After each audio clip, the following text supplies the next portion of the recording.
Depuis son apparition, l'énergie nucléaire civile souffre d'une mauvaise image et d'une constante désinformation volontiers malveillante. Nous, vrais spécialistes de l'énergie nucléaire, nous tenons à mettre aujourd'hui certaines choses au clair. Prenons par exemple les déchets nucléaires. Pensez-vous vraiment que nous n'y avons pas pensé ? Il faut savoir que la plus grande partie des déchets nucléaires dans le monde sont expédiés vers des pays africains, souvent en guerre d'ailleurs. Et nous nous efforcions toujours soigneusement de les choisir le plus loin possible, ce qui est une garantie pour nous.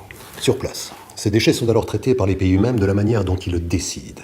Il n'y a à ce niveau aucune ingérence de notre part. Les dirigeants de ces pays font ce qu'ils veulent. Ce sont des États souverains. Et puis il y a des accords commerciaux avec les responsables de ce que nous appelons entre nous les territoires poubelles et nous. Tout le monde s'y retrouve.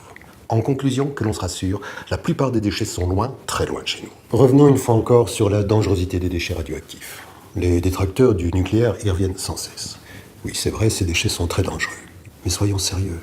D'abord, il est impossible pour la science de définir avec exactitude le moment où la radioactivité des déchets disparaîtra. 100 000 ans, 200 000 ans, 500 000 ans, 1 million d'années, on ne sait pas très bien. Ensuite, voyez l'échelle. 100 000 ans. En quoi cela nous concerne-t-il ? Nous ne serons plus là depuis longtemps. Les générations futures auront des problèmes à régler, oui. Et alors ? C'est tant mieux. Le progrès est à ce prix. Ne transmettons pas seulement une société de loisirs à nos enfants et nos petits-enfants. Donnons-leur aussi l'opportunité d'accomplir de grandes tâches. Au lieu de ne toujours voir que son aspect négatif, voyons avec enthousiasme ce que le nucléaire peut nous réserver. Des problèmes à régler pour des siècles et des siècles, une forme de challenge pour l'avenir, oui. Et ça, c'est laisser un héritage dont on peut être fier. Mes amis, autant le savoir, le nucléaire, c'est décidé. Alors, tous ensemble, apprenons à l'aimer.